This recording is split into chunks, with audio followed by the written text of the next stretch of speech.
Welcome back, everyone, to episode 54 of the Porter-Pedia podcast, Glad to be back. and a very specific welcome to you, the listener joining us right now.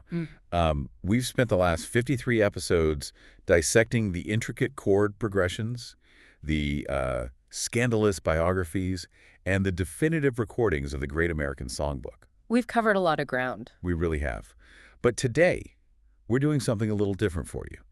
We are providing you with an intellectual shortcut to understanding the core engine of one of America's absolute greatest songwriters. Right. And we are doing it by tearing down a wall of mythology. It's a completely necessary demolition, really, because the mythology surrounding this particular artist is so thick, it's so heavily curated that it obscures the actual mechanics of his genius. Exactly. We are looking at a stack of historical correspondence, studio memos, original draft manuscripts today, and the mission is very clear. We have to dismantle the myth of the solitary genius. Which is hard, because the myth is so incredibly seductive. Oh, absolutely. When you picture Cole Porter, a very specific, highly cinematic image, it immediately projects itself onto the back of your eyelids. You picture this solitary, impeccably dressed figure. Always impeccably dressed. Right. He's sitting at a gleaming Steinway grand piano. He's inevitably wearing a perfectly tailored silk dressing gown, maybe with a fresh carnation in the lapel. The classic look. Yeah, and he's an expatriate, so maybe he's in a lavish, high-ceilinged apartment in Paris on the left bank, or maybe a rented palazzo in Venice with the water lapping against the stone steps outside. And the cigarette holder. The iconic gold-tipped cigarette holder angled sharply up toward the ceiling. And the myth tells us that he is just sitting there in total isolation, effortlessly spinning these flawless, polysyllabic, razor-sharp rhymes out of thin air. Like magic. Exactly. It's the ultimate romantic ideal of the solitary artist single-handedly conjuring masterpieces from a blank slate. The idea that the muse just descends from the heavens and lands right on his piano bench. But what the source material reveals, and honestly what is fundamentally more fascinating about his process, is that his true genius was not solitary invention. It was social curation. Okay, unpack that a bit. Porter was, above all else, a relentless, almost predatory listener. He was a collector. A sponge for phrases. Exactly. Ideas drifted to him from absolutely everywhere. From passing conversations, from newspaper clippings, from the absolute bottom of the Hollywood studio slush pile. Yeah. His real gift wasn't conjuring something from nothing. It was testing the raw material of the world around him, refining it, stripping away the excess and transforming it.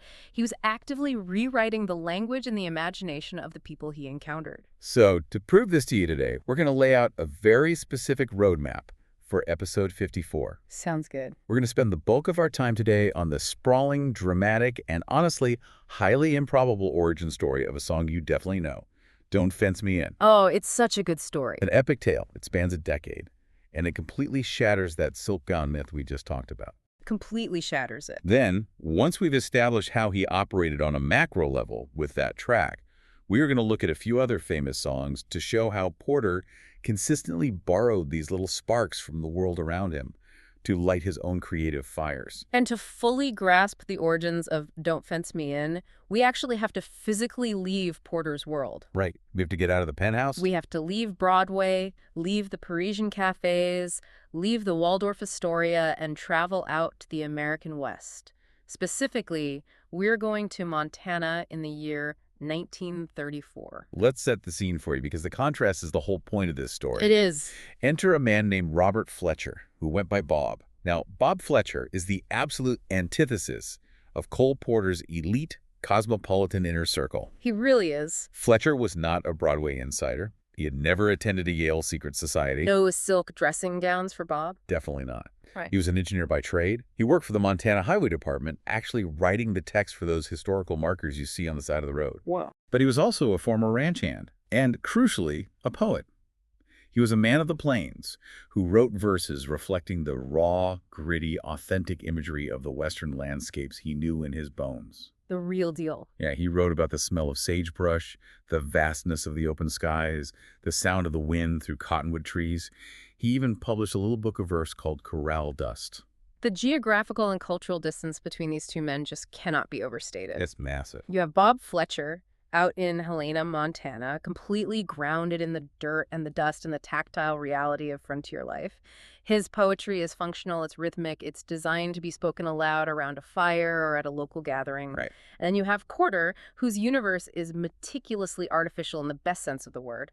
Porter writes about champagne, high society scandals, European luxury liners, witty flirtation. His characters use words like kismet and stratosphere. Exactly. So the central puzzle, the real aha moment of this whole story, is figuring out the precise mechanics of how these two totally irreconcilable universes collided. And the collision happens through the most chaotic conduit possible. The 1930s Hollywood studio pipeline. Yes. In 1934, Porter was riding high, and he signed a very lucrative contract with 20th Century Fox.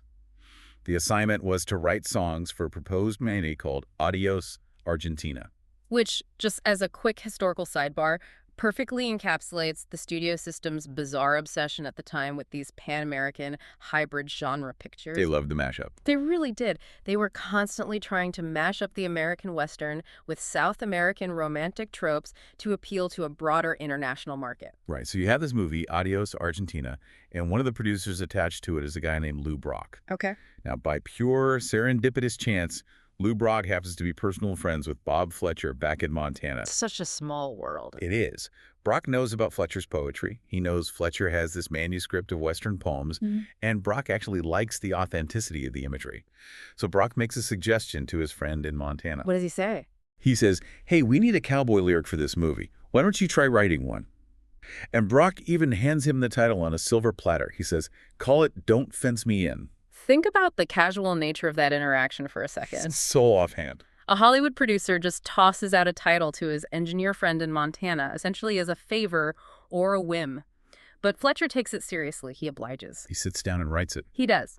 On November 24th, 1934, Fletcher physically mails a draft back to Brock in California. And the archival material shows that this wasn't just a basic poem. Yeah. Fletcher included specific rhythmic structures and even a simple musical idea, a basic melodic contour for the refrain. And that 1934 draft already contained the core DNA, the specific phrases that would eventually become globally recognized. It's amazing to read the original lines. He wrote, give me land, lots of land, and stretching miles across the West, don't fence me in. It's all right there. Further down, he included the sensory details. I want to see the stars, I want to feel the breeze, I want to smell the sage, and hear the cottonwood trees. So Brock receives this draft, looks at it, and then forwards it to his contracted composer. Cole Porter. Cole Porter. I love trying to picture Porter's face when he read this. Ah, it must have been priceless. Imagine Cole Porter sitting at his bespoke piano, receiving this incredibly unusual assignment. Cowboy ballads were entirely outside his cosmopolitan wheelhouse. Completely. We're talking about a composer whose idea of roughing it was when the room service at the Ritz was late. Right. Suddenly, he's staring at lyrics about smelling sagebrush and riding cayuses. The temptation for a Broadway elitist would be to throw it in the trash, or at best, to write a mocking, satirical parody of a cowboy song. But that is precisely where Porter's genius as a listener kicks in. He didn't mock it. He saw the potential. He instantly recognized the gold buried in Fletcher's draft. Porter had this incredible radar for structural integrity in a lyric, and he zeroed right in on that perfect, emotionally pristine central phrase, "Don't fence me in." Why did it appeal to him so much, musically speaking? Because it was rhythmically punchy and emotionally universal. It captured a longing for autonomy and freedom that transcended a literal cowboy on a horse. That makes sense. Porter, despite all his wealth and privilege, understood the feeling of being trapped by social expectations, by high society, by the constraints of his own life.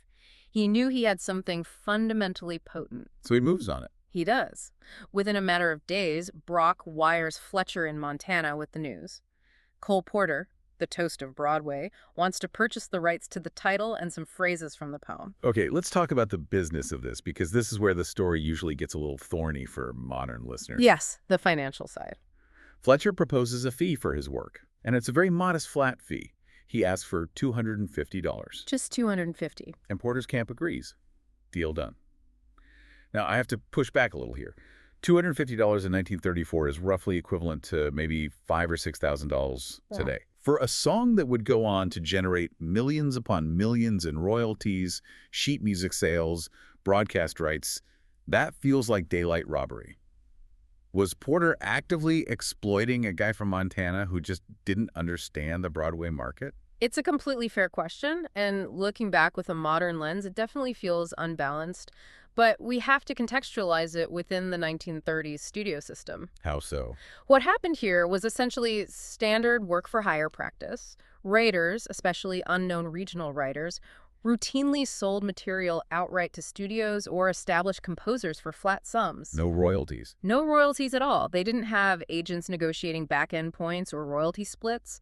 That framework barely existed for someone in Fletcher's position. It was a take the cash and walk away industry. Exactly. And frankly, the real anomaly in this story isn't that Porter bought it for $250. It's what Porter did after the purchase. Because he actually works on it. He doesn't just copy and paste Fletcher's poem, slap his name on it, and call it a day. He engages in a massive artistic intervention. He heavily rewrites the lyric. But keeps the core. He keeps Fletcher's sensory frontier imagery.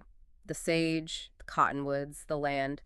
But he reshapes it into the highly sophisticated architecture of a Broadway standard. Let's get into the musical mechanics of that transformation. What did Porter actually do to the raw material? He expanded it structurally. He took Fletcher's simple, almost folk-like musical idea and applied his own rigorous harmonic language to it. He Porterized it. He introduced subtle chromaticism, those half-step movements in the bass line that give Porter's music that signature sophisticated ache. Yeah, that tension. He created an expansive, sweeping melody that mimicked the wide-open spaces the lyrics were describing.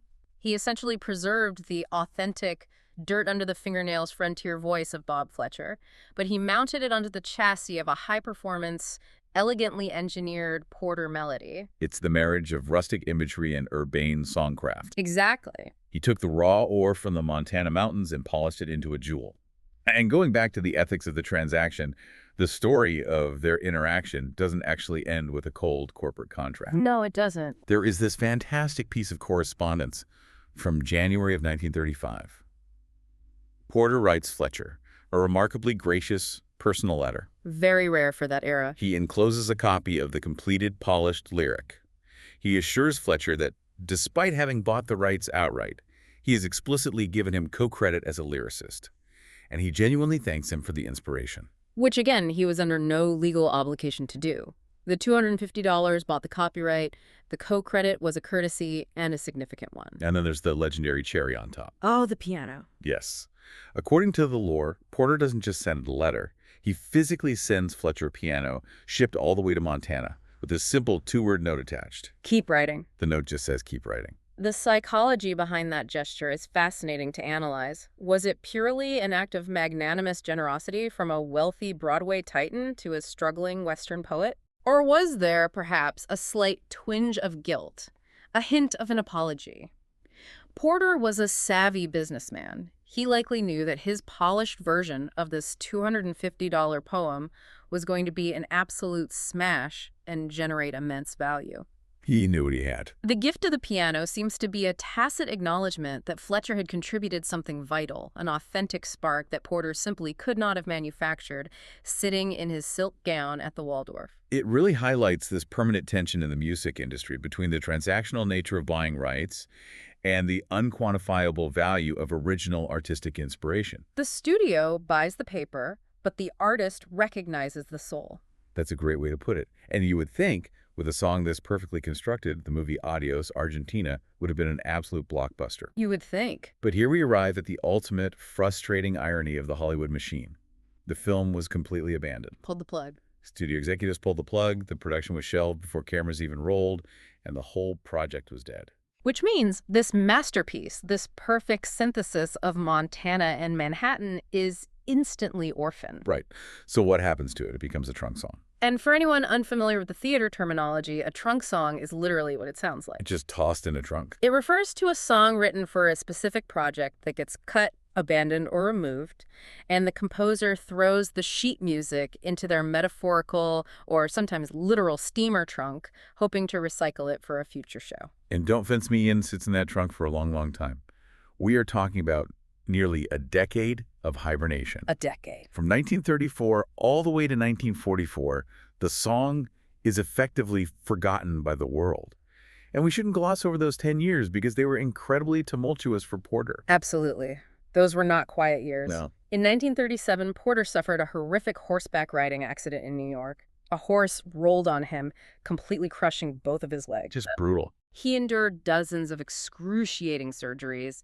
He lived the rest of his life in constant agonizing pain, often writing from a wheelchair or while being carried into theaters by valets. Which adds an incredibly poignant, almost tragic layer to the song when you think about it. How so?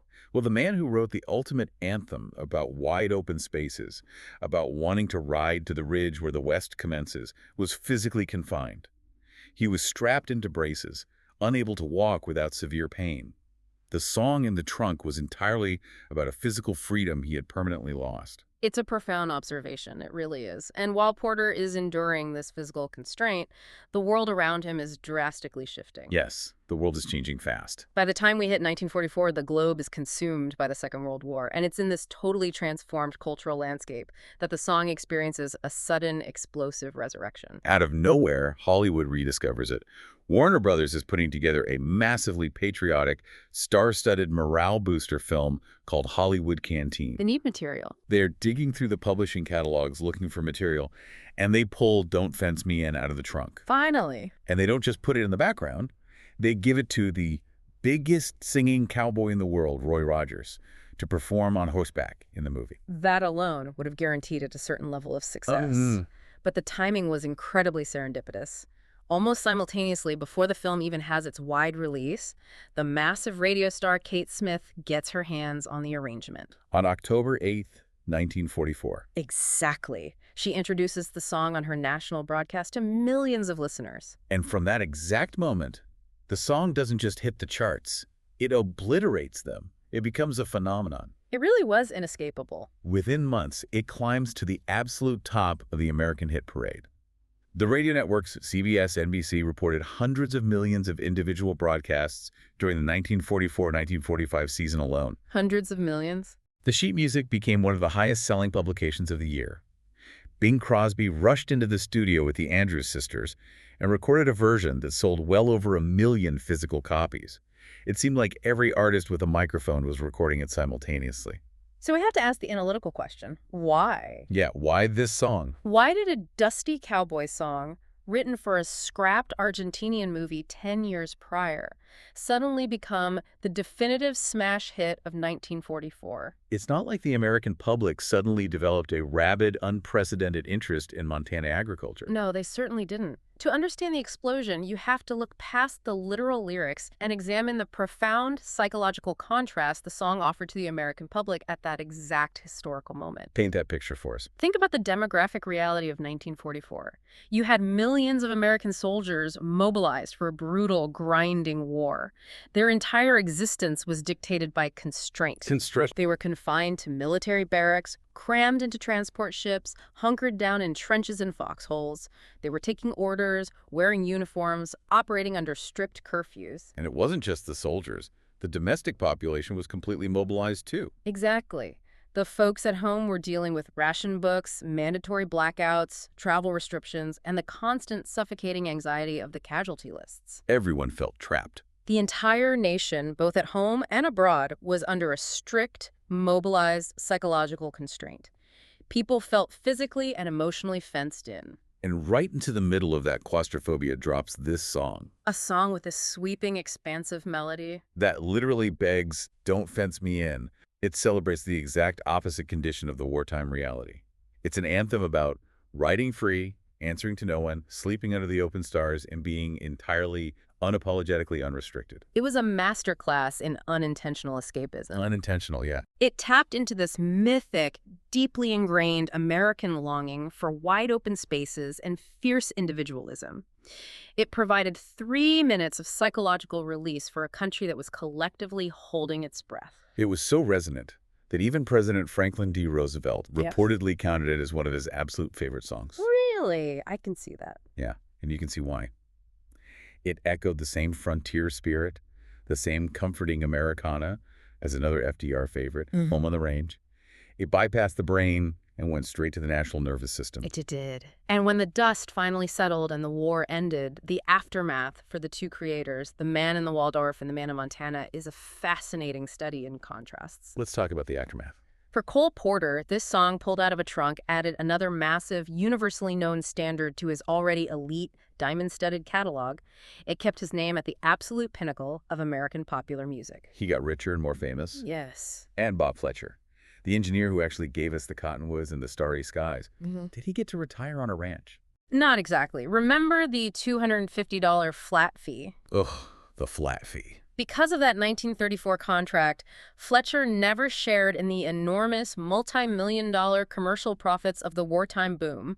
His financial compensation remained exactly what it was a decade earlier. Which, again, just stings to hear. It does. However, he wasn't entirely left out in the cold. Because of the co-credit. Yes, because Porter had given him that co-lyricist credit, the song's unexpected global fame did bring Fletcher a significant wave of literary recognition. Oh, that's good. People who loved the song on the radio would look at the sheet music, see his name, and realize he was a real Western poet. They started seeking out his old books, his memoirs about ranch life, his historical writings. So it raised his profile. It validated him. It cemented his reputation as a genuine, authentic voice of the West. He didn't become a millionaire, but he gained a legacy he wouldn't have had otherwise.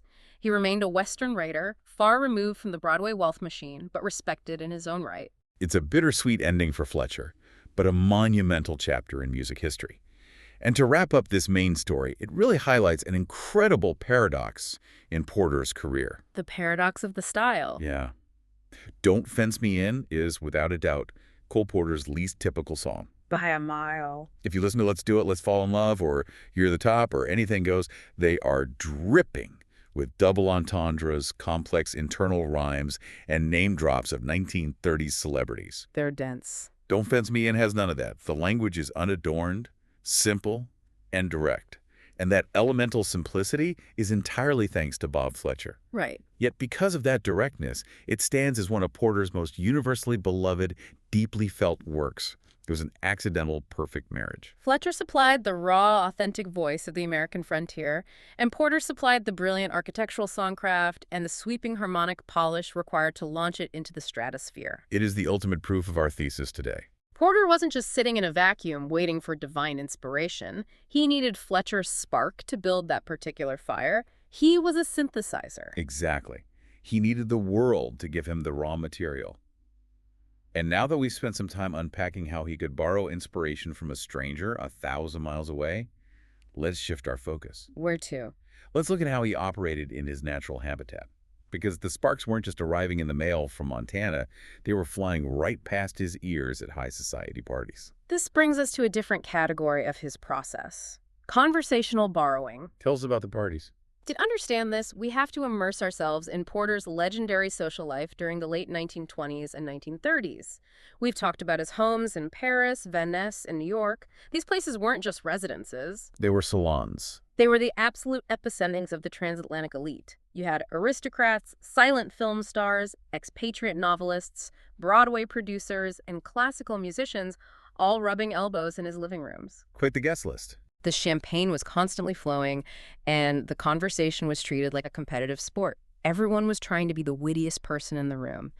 And Porter, he was always there, usually near the piano, just quietly listening. He was the social apex predator, just waiting for someone to drop a brilliant phrase. Yes.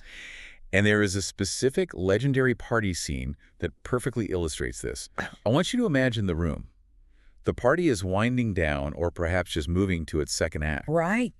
A group of incredibly wealthy, slightly tipsy friends are standing around, and they're trying to collectively describe something agreeable. Maybe they are talking about the dinner they just had, or a charming villa they visited in the south of France. Casual banter. Casual banter. One guest, trying to be polite and descriptive, says, well, it's delightful.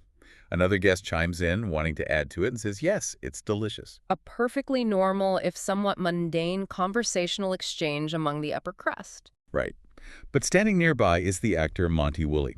Now, if you don't know Monty Woolley, he was a famous stage and screen actor known for his magnificent white beard, his booming voice, and his incredibly pompous theatrical eccentricities. He was a character. He was.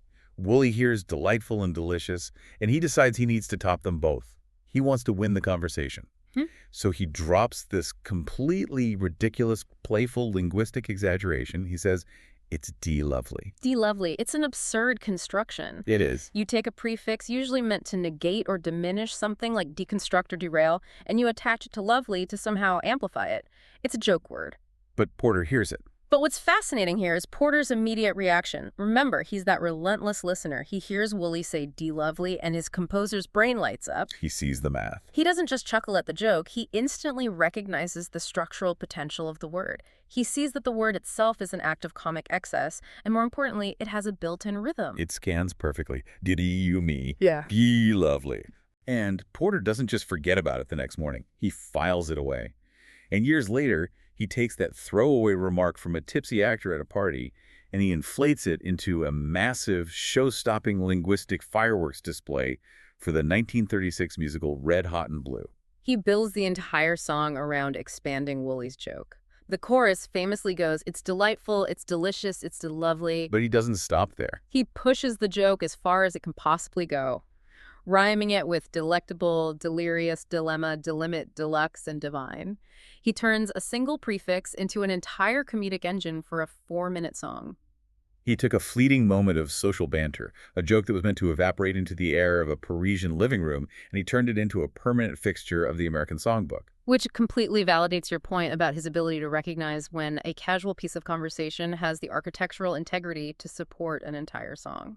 And this wasn't an isolated incident with Monty Woolley either. There was another incredible example of Porter borrowing from his social circle. But this time, it wasn't just a word, it was an entire scenario. We can call this situational improvisation. Oh, this is arguably my favorite story in the entire Cole Porter mythos. Yeah. So we were at another party, this time in New York, around 1934. And who is holding court once again? Monty Woolley. Monty Woolley. Woolley has had a few drinks, and he decides to start amusing the party guests by performing a character. He starts pretending to be an aristocratic, hyper-formal English butler. Doing a bit. He's walking around the room with his nose in the air, using this incredibly stiff, detached, deferential tone to deliver mundane news to the guests. It's a classic parlor trick, a funny voice at a party. Exactly. But Porter is watching this. And he is enormously amused not just by the joke, but by the attitude.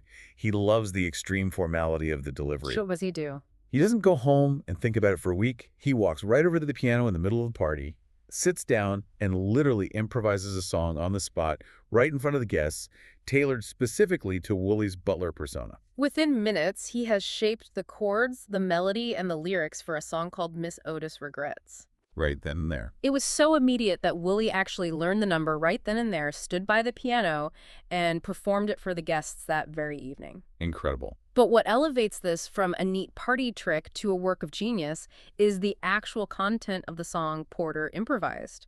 It is incredibly sophisticated and incredibly dark. It's a completely macabre story. Yes. If you listen to the lyrics, the song is about a wealthy society woman, Miss Otis. She discovers her lover has jilted her.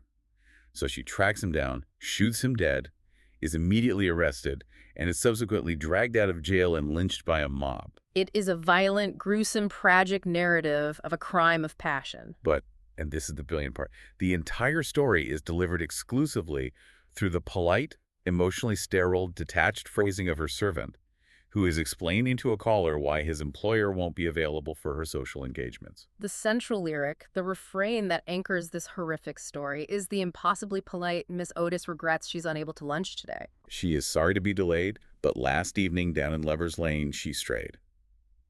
And when she woke up and found that her dream of love was gone, madam, she shot him.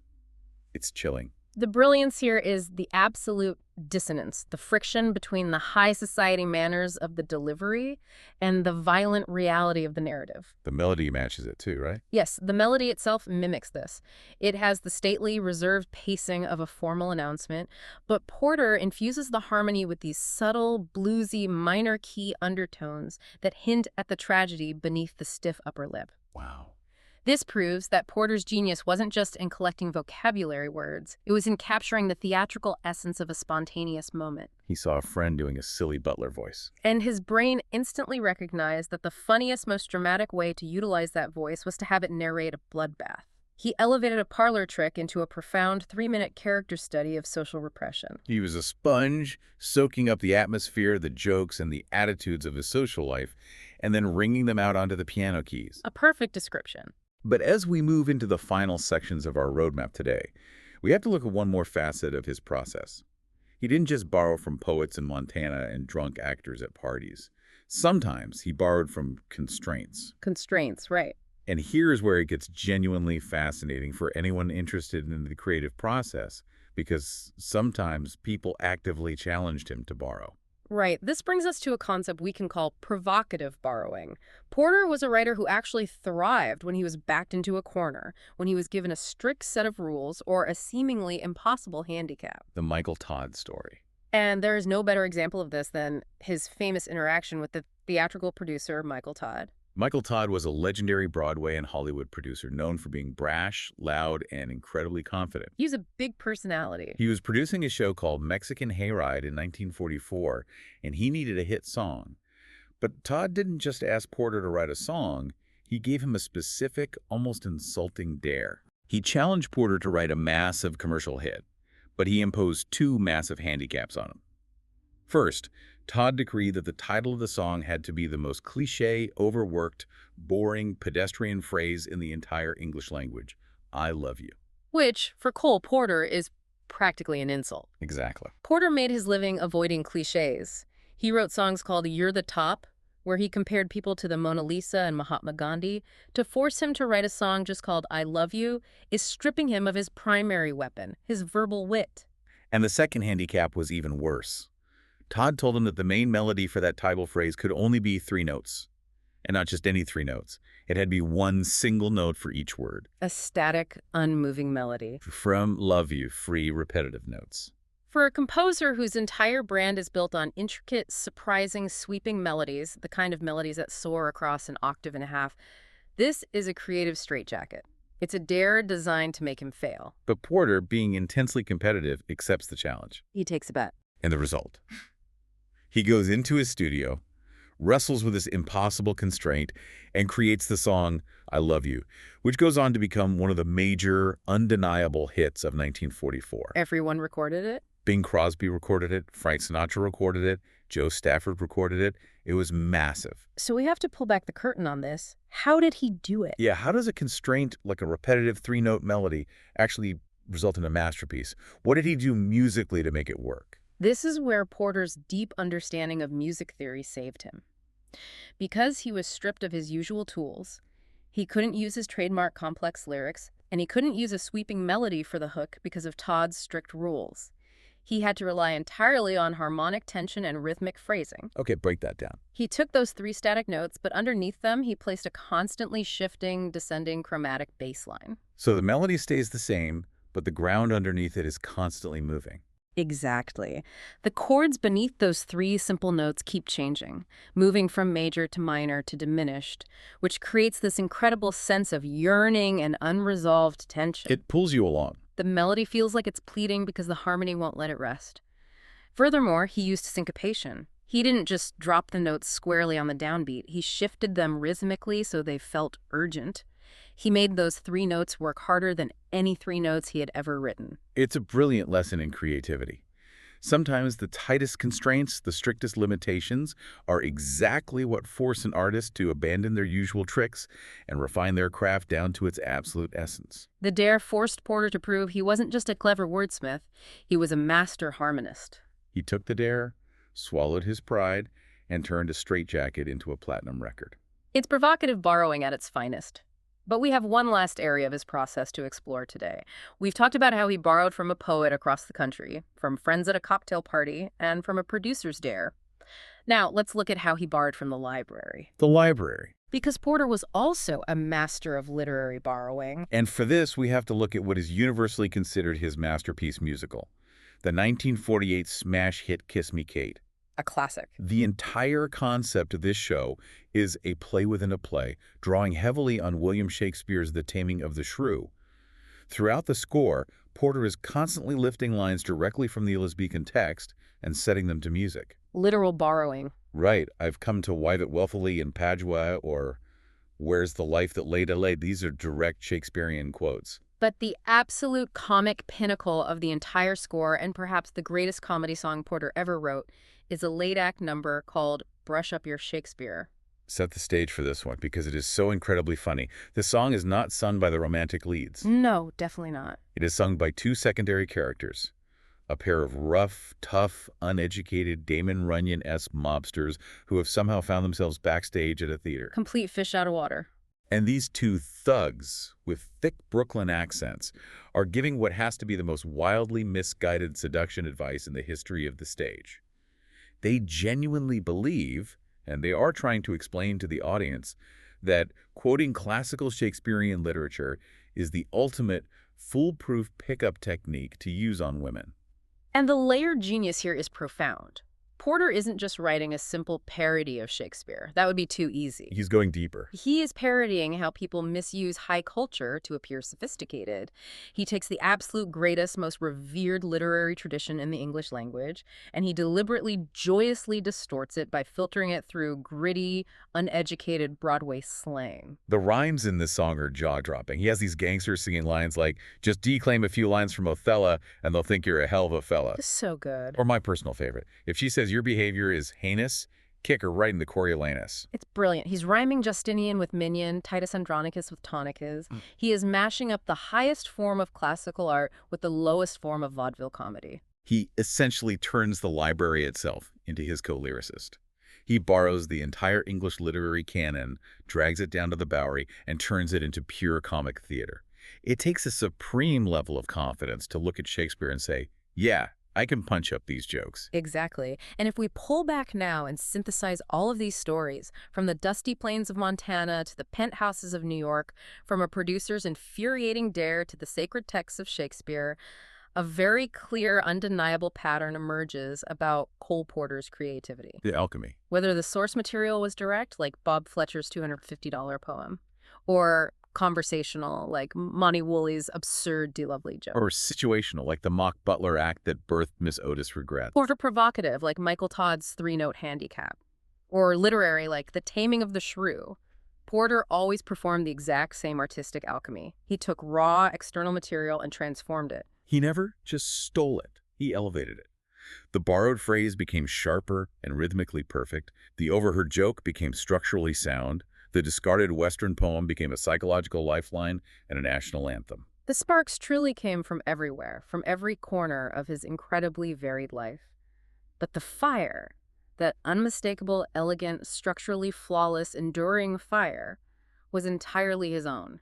He was the lens that focused the scattered light of the 1930s and 40s into a laser beam. So as we wrap up episode 54, I want you to replace that old mythological image we talked about at the top of the show. Silk down. Right. When you think of Cole Porter now, I don't want you to just see this solitary, isolated genius in a silk gown staring blankly at the ceiling, waiting for a muse. See him as the sharpest, most observant, most predatory listener in the room. See him as a man with his gear perfectly tuned to the frequency of the world around him, sitting quietly at the edge of the party, just waiting to catch a spark. And that reality leaves us with a fascinating final thought for you to ponder on your own. Yeah, think about this. If Cole Porter's true superpower was acting as a cultural filter, taking the everyday banter, the discarded poems, the restrictive constraints, and the passing jokes of his era and polishing them into timeless art, what casual throwaway phrases or borrowed sparks from our own hyper-connected, internet-driven world today are just sitting there? Right. What's out there now? What chaotic comment threads, bizarre memes, or overheard coffee shop conversations